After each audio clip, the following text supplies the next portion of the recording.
Jonas, for example, said yesterday that he probably had his best performance ever yesterday in the time trials. He still lost 36 seconds to Tadej. Today also, he said he had a great day. He had great legs. This was probably the hardest mountain stage he has ever done. I don't know what to read into that. I mean, it's okay. It was a hard stage, but he's done harder stages than this. I'm the 2012 Tour de France winner, Sir Bradley Wiggins. And I'm Johan Bruyneel. I directed my teams to 9 Tour de France victories. Welcome to the Sir Wiggo and Johan Show, our daily show where we dive deep into the tactics behind every stage of the Tour de France. Hi, everybody. Welcome to our show talking about stage 14 of the Tour de France. I'm here with Bradley Wiggins. Our show is presented like every day by Ketone IQ.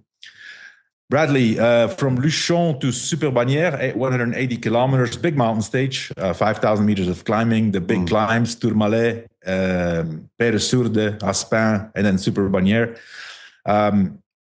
Let's first start with our daily segment. Bradley's take of the day. What do you take away from today? What's your main takeaway? I mean, not much from a GC point of view. A few changes. Oscar Onley up to fourth, which is great. But I think the main talking point of the day was obviously the abandonment of Remco Evenepoel, which we kind of predicted, or I predicted, because I saw the disillusionment yesterday in that tent, the warm down tent after the time trial, getting caught in that time trial. Remco's a champion, isn't he? He's a winner. And, there's something not right with him at the moment in terms of, that he's really fallen off a cliff. Even though he was lying third overall, there's something just not quite right with him. And we can chat about it afterwards. But first of all, I'll talk about our sponsor of today, NordVPN. With NordVPN, you can safely access your favorite streams and other content from home, no matter where you go. Easily switch your virtual location to access apps and websites in other countries. Easy to use, connect with one click or enable auto connect for zero-click protection. 7,500 plus servers in 118 countries. Change your virtual location easily. Amazing speed. NordVPN is one of the fastest VPNs out there. And one NordVPN account can be used on 10 devices. Supports every major platform, Windows, Android, iOS, and Mac OS. Get your exclusive NordVPN deal here. It's www.nordvpn.com/the move. That's nordvpn.com/the move. It's risk-free with NordVPN's 30-day money-back guarantee. Link is in the episode show notes, Johan. Okay. Bradley, the stage of today, as we expected, there was this sprint just before the Turmalet. I didn't watch the stage from kilometer 0, as you can understand, but it looks like it was super fast. Again, 50 kilometers per hour. A part of a few attacks altogether. And Jonathan Milan wins the sprint. Second was Van der Poel, I guess. And third was Binyam Girmay. And we get to, after the sprint, we get to the Turmalet. There's a few attacks. And then we see, okay, once you get to the Turmalet and there's no big breakaway, you kind of can think, okay, a breakaway may form now and make it to the finish, but most likely it's going to be the GC guys. Turned out differently, but when we get to the Turmalet, first thing we see is, as we said, Remco. Remco gets dropped at the bottom. Straight away, it looks like it's game over. And it was, as you predicted yesterday. That was, I think, was sad to see, but not really a surprise. We're going to, it obviously changes the race now because, third place is now open. For Lipowitz, for Oscar Onley, for who's in fifth? Is it still Johannesson? Kevin Vauquelin. So it's going to be a big battle. I kind of think it's going to be Lipowitz, the way he's riding. But anyway, we'll see. So what were you thinking when you saw Remco? It was. I think I thought it was. I thought it was predictable on the cards. I said he was so disillusioned after that time trial and getting caught as well in the time trial. There's something not right with him at the moment. But, I think also, you could see the frustration in him The writing was on the wall. He was just waiting for a good opportunity to get in the car, whether the car was still there or not. But the TV cameras were focused on him. They were, doing everything possible to capture those images of him abandoning the Tour. And I mean, the race goes on, doesn't it? And Remco's season will go on. And look, Remco's a champion. As you said, he's going to now go and prepare for the World Championships. And you wouldn't put it past him to be double world champion there, because that's the kind of rider he is. Yeah, for sure. I mean, it's easy to criticize, right? And we kind of initially, Remco is one of those riders, Bradley. He has come onto the scene, has been so good, and then on top of that, he has this personality of he's a strong character and says what he thinks sometimes, most of the time. That then, whenever it doesn't work out, and for many riders, except for Tadej, a lot of times it doesn't work out. I mean, that's the way cycling is, right? And so Remco deals with a lot of criticism, and it must be hard to deal with. But let's not forget, Bradley, and I don't want to be the Remco defender. Let's not forget that this guy had 4 months off the bike after that accident with the post office car in Belgium. He started Brabantse was his first race, I guess, then Amstel. And I think you could, if you look back on it, you could probably say he started the season with a lot of intensity, but maybe not enough foundation, which is what you need for the stage races and the Grand Tours, right? So could that be something that is one of the causes? Of course, we're talking about performing against the greatest cyclist in the world at the moment. And the second greatest cyclist in the world is Jonas. And they're the two that he's got to compete against. And they've had, Jonas has had a few troubles early on in the season at Paris-Nice, but Jonas has had, once again, a perfect winter, perfect spring. So he has to be, he has to be on his, 100% on his game. And if everything had gone well through the winter after his Olympic successes last year and World Championships, I think he would have been better placed, But Remco showed in this Tour that on his day, the time trial, he can still be one of the best in the world. But I think that's the main part of why he's not at his best here, is because he just doesn't have the foundation off the back of last season. And 4 months in the current era of cycling is a long time off the bike. And the repercussions of that crash, the shoulder, is it ever going to be, as good as it was before? And there's lots of, but Remco's been here before, hasn't he? With the crash in Lombardy, he's been back, he's come back from the death before, and I'm sure he'll come back again. Yeah. No, I'm sure too. It's just, it's just sad to see him, and people say, he's always getting agitated with the cameras, and it's not easy, man. I mean, first of all, the huge disappointment. You could see, they were not able to bring it into image, but he was super sad, super disappointed. You just have, you have to leave those guys alone and give it some time, Anyways, race goes on, as you say, and one of the things, initially on the, I don't know what happened, but I was a bit worried for UAE, because we straight away saw two UAE guys in trouble. I think it was Wellens. Soler at some point, and then also Narvaez were quite in the back. And I don't know if they were caught out or something. Anyways, finally, it turns out that they were fine. Today Wellens was not there, but Soler stepped up and Sivakov stepped up today. And then we see Lenny Martinez and Ben O'Connor go clear. Lenny Martinez goes over the Turmalet. I think also for a rider like Lenny Martinez, and especially for a French rider, being the first on Turmalet, that's like an honor, right? That's like that's a race within the race, right? Yeah. If there's one climb you're going to go over in the Tour de France in front, it's probably that one. And he done a great ride today. Gone out there early, got the King of the Mountains jersey back now on his shoulders. And that was a great day for him, I thought. Good gutsy ride. Yeah, for sure. We saw a lot of movement. It became a really good breakaway, with lots of climbers. Amongst them were Sepp Kuss and Simon Yates, Carlos Rodriguez, Arendsman, and then one guy of the top 10, Tobias Johannesson, which was interesting.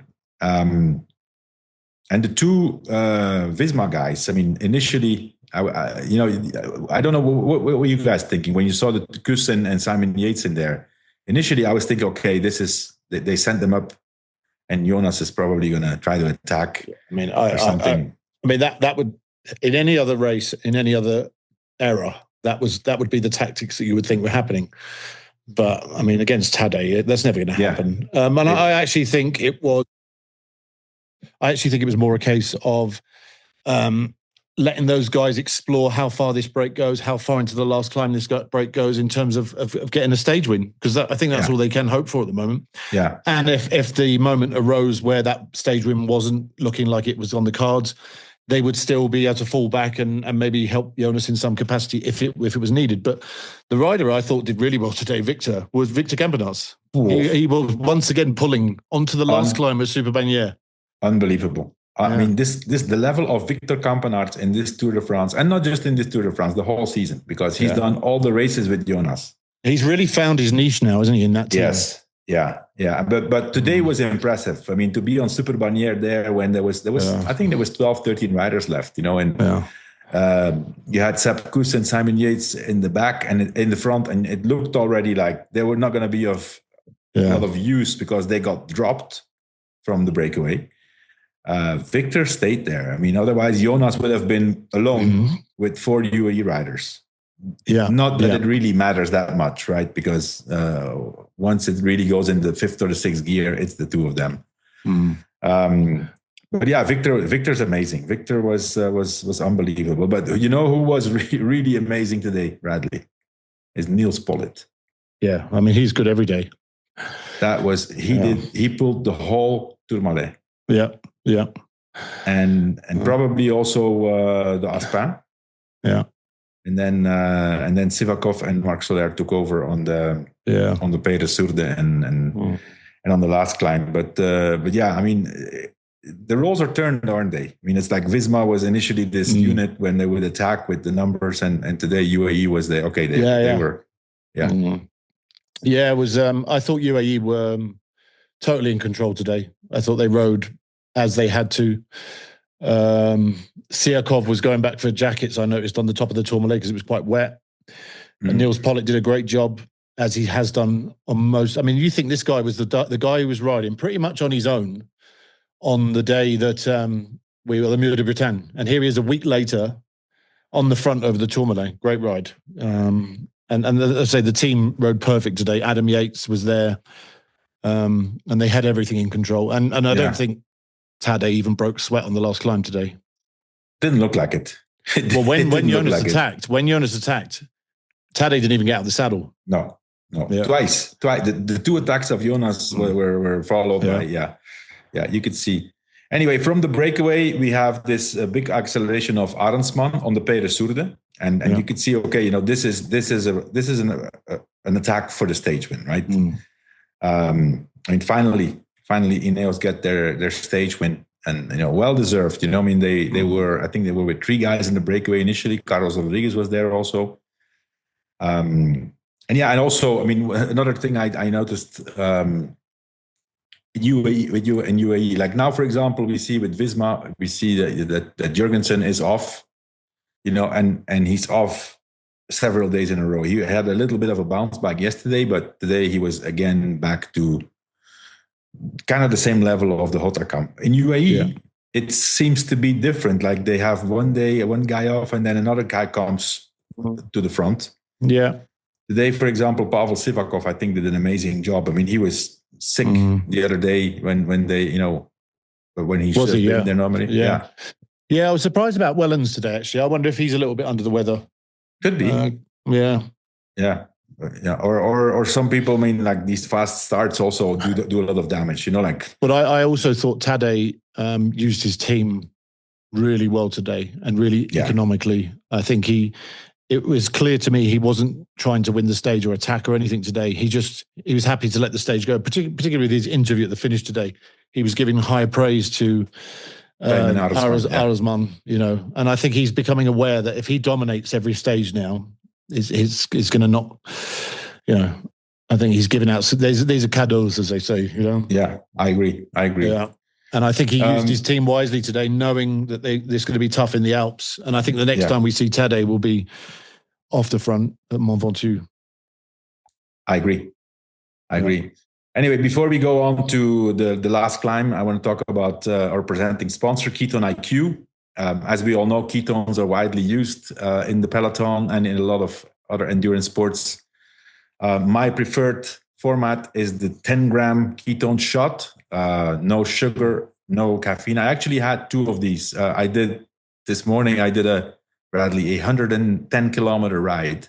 And I had one before and one in the middle. I was with a friend. We stopped for a coffee, and I just had this no carbs during the whole ride. And we're not going very fast. I have to say that also. But just 2 little bottles of ketones, and I was fine for the whole ride. So it's been proven that ketones boost athletic performance. In a placebo-controlled study with trained athletes, Ketone IQ boosted average sprint power by 19%, peak power by 13%, cut fatigue by 10%, and spiked blood ketones 5 times in just 20 minutes.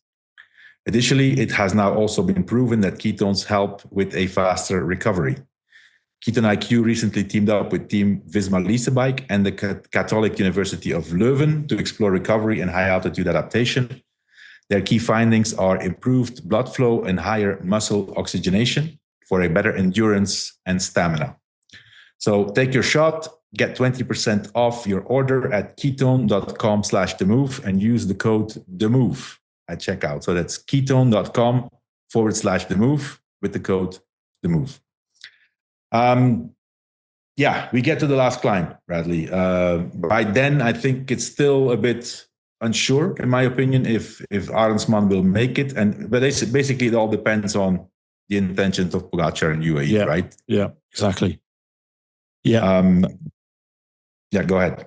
Yeah, no, exactly. That was it. And I think it became clear on that last climb that Tadej was happy to use his team as long as possible and not expend any more energy than he has to, because at the end of the day, he has had now at least 3 or 4 days of big moves, and at some point he might pay for that. I don't think so, but he was happy to let the Ineos rider take the stage today, and not force it any more than he had to. I think, other than that, there wasn't much else to talk about other than the thing I did find a little bit strange, based on what Visma has been telling us and the tactics they've employed throughout the race, was obviously they had 2 guys up the road, Simon and Sepp, while Vingegaard was isolated behind. He was isolated himself, with Matteo Jorgensen going off the back of that group when they hit the last climb, which kind of left Jonas to think for himself and make an attack 4 kilometers to go, which there was no way he was going to get rid of Tadej at that point. No. Well, if you listen to Jonas's interview afterwards, he said, that they thought that UAE and Pogaćar wanted to go for the stage win. So he was expecting some kind of an increase in speed, probably when Narvaez took over, because Soler pulled for a very long time. If you look at the climb of the last of Super Bagnères, the profile says 12%, but it was really 17%. That's 12 kilometers, it was really 17 kilometers. Right. From what is it? Bagnères de Luchon. And so initially it was Soler who, did as long as he could go, and then you would think normally it would have been Simon. Normally it would have been Simon Yates, and then Narvaez with that punch he has. They switched roles today. Yeah. And I think that's when Jonas realized, okay, he's not going to go for the stage win. Yeah. Yeah. Probably also because Narvaez didn't have the best day. And so, they probably talked amongst each other. And so, that attack from Jonas was, you have to try, but personally, don't you think, Bradley, if first of all, they're the 2 biggest rivals for the last 4 years, right? Yeah. 4 years, 5 years, maybe even. Each other, and so if Jonas is sitting behind Tadej, he knows when he's on a great day or when he's on a normal day. You know that from your rivals. Yeah, right? Of course you do. So, I think by then he should have known, okay, Tadej looks great. I'm not even going to try. Then you could say, well, is he attacking because he wants to make sure he's second? I think that's not really an issue, because I don't think Lipowitz or Only or any of those others are going to get close in the GC to unless something happens to Jonas. But yeah, I think it was amazing to see the reaction of Tadej when Jonas attacked. Yeah, twice. I think obviously he had anticipated that Tadej was lining up and the team were lining him up to make a big attack. And when he didn't, and they got to 4K to go, I suppose in his head, was he not attacking because he was on a bad day, Tadej? So he had to try, really. And obviously once he did attack and saw Tadej there, I think it became apparent that, oh no, Tadej's just not trying today, rather than having a bad day. So it is what it is. And on to another day. I think the Ventum will be a very different story. There's still hope that for Jonas that Tadej could be on an off day, the day after a rest day, because no one knows. You have to hope. You have to hope somewhere. Yeah. I don't know, Bradley. Maybe I'm reading too much into this, but I kind of have the impression that Tadej has a plan with marks, specific marks. That's the way it looks. The time trial where he got humiliated 2 years ago by Jonas, he did the opposite this year in the first time trial, right?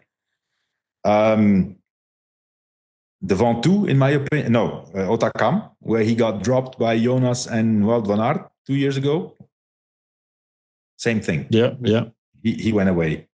The Ventum is also where he got dropped by Jonas a few years ago.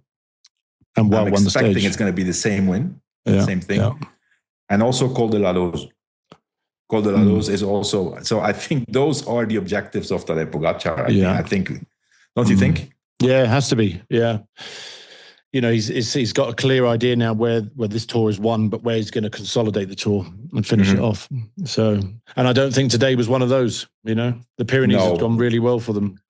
And I think it kind of falls into what we've been saying a few times. I think you agree with me, Bradley, that we've said several times that Tadej is racing much more calculated than in other years. Yeah. He is. He didn't. Yeah, he is, and he's also not setting a precedent. So he's letting people think and question what he's going to do. So he's not just doing the same thing every day, which keeps people guessing. Yeah. No, but obviously when you're in a situation and you have 4 minutes, you can allow yourself to do that, right? And I think we're only going to see right now a UAE team that gets more and more confident. Obviously, the morale is through the roof there, and with Visma, it's kind of falling apart a bit, right? Yeah. So I've been thinking, in terms of Visma, that's the question I have for you. Do their tactics, of making the race hard in the first 10 days, is this now backfiring on them? Are they paying the price of having tried so hard with several attacks of Jurgensen? Possibly. Is that now? Yeah, possibly. I mean, they might be paying for it individually for their efforts, but it's would the result be any different had they not deployed those tactics from Lille? If they'd ridden on the back foot from Lille and just said, right, we're going to sit here and take the risk, they'd still probably be 4 minutes down now. So they had to try, because no one, there was a question mark with Tadej, a small question mark because of how good he was in the Dauphiné, but a small question mark even going into the Dauphiné. How's the spring campaign affected Tadej for his Grand Tours? We didn't know. No one's done it before since Merckx. We know it now. We know it now. Yeah. And that, so they had to try something, and good on them for trying something different, but it hasn't worked. But we have to be careful not to mock Visma because of no, absolutely not. No, they've made this race in some ways. They really have. I mean, imagine they're not here. Yeah, exactly. Yeah. That's But I think how frustrating must it be, and obviously at some point you have to acknowledge the superiority of your rival. But, for me, it's kind of, I'm gonna, he's probably super, super disappointed and at the same time satisfied. But, Jonas, for example, said yesterday that he probably had his best performance ever yesterday in the time trials. He still lost 36 seconds to Tadej. Yeah. Today also, he said he had a great day. He had great legs. This was probably the hardest mountain stage he has ever done. I don't know what to read into that. I mean, it's okay. It was a hard stage, but he's done harder stages than this. Like, the Col de la Loze, obviously he was on a super day then, but I mean, and then when you have that feeling, I'm doing my best numbers. This is my best performance ever. I know how cyclists think. They have their best power output. It is kind of a little victory without even seeing the result in the race. But then you watch the stage and you see Pogaćar reacting without getting out of the saddle. I don't really know what they can do. Okay, Bradley. So now. Anyways, Arendsman wins the stage. I think it's an amazing stage win for him. Second stage in a Grand Tour. He's been struggling, this guy, to find his spot, but he's a big talent. So it's been 4 years. 4 years since his Volta stage win, which was impressive. Yeah, like most people that leave that team, DSM or Sunweb, yeah. They never seem to find. They would take time. Some of them don't find their feet again, but he's changed all that in one ride today with the stage win in the Tour de France. So it was a great ride. Yeah, no, and it never looked in doubt at any point. No, once he went away. Yeah, he kept going. It was. I mean, his acceleration on the Pays de Sourde was impressive, and then he was very, very steady, very steady. Yeah, well deserved. So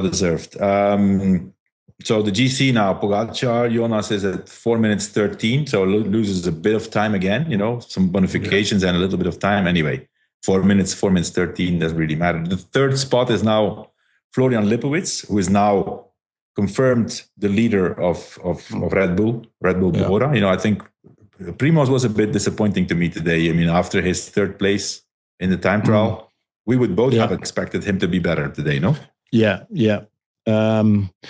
But it is the Tour de France, isn't it? And they had 2 tough days, didn't they, with Rotterdam and then the time trial, and it affects people differently. And then today as well with the rain and cold weather, and I mean, it's just, this is the nature of the Tour de France. Some people have good days and bad days, and he was one of them today. But I'm sure he'll be back again. He'll have a good one on Ventum, I think, Roglic.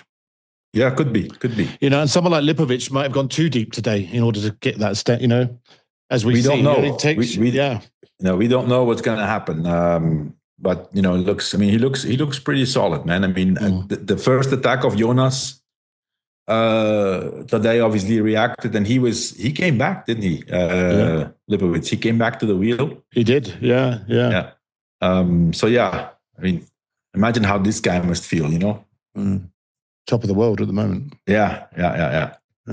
Okay, before we talk about tomorrow's stage, our daily Ventum trivia. The question of yesterday was the high altitude landing strip finishing location of yesterday's uphill time trial in Péragudes holds a special significance to one of the hosts of this year's The Move Tour de France coverage. Who is it and why? I'm going to guess you know the answer, Bradley.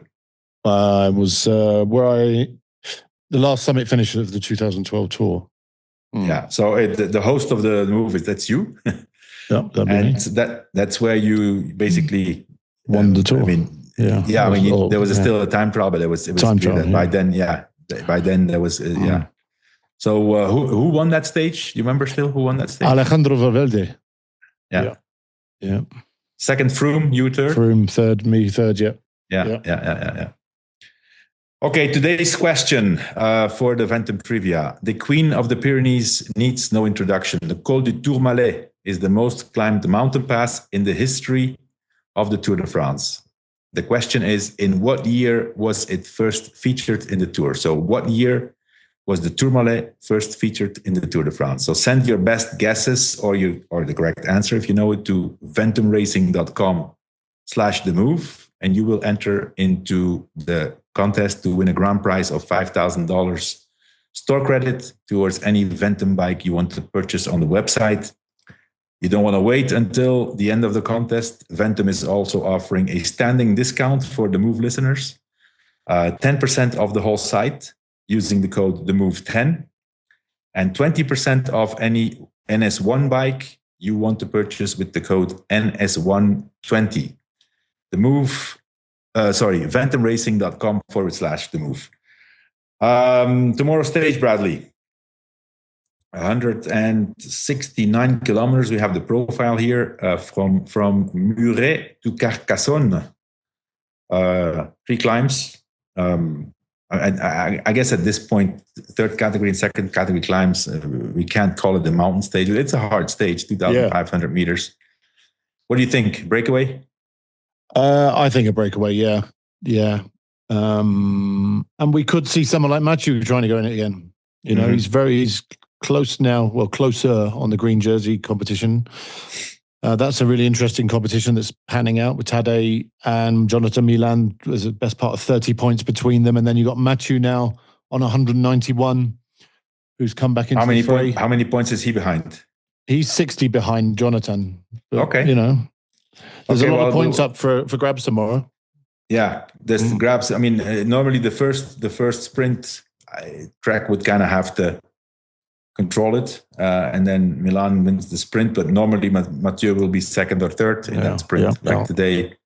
Then I'm going to guess there's 50 points tomorrow, right, for the stage, and then there's another stage, 3 days in the last week, and then there's the Paris stage where Mathieu could also probably win. So, the question is he going to try really? I mean, he kept saying that the green is not a goal, but once you're in it, we'll see. We will predict our guesses who we will think wins in outcomes with Spencer Martin, and we'll be back tomorrow for another show. Thank you, Bradley, and speak soon. Thank you, mate. Okay, bye.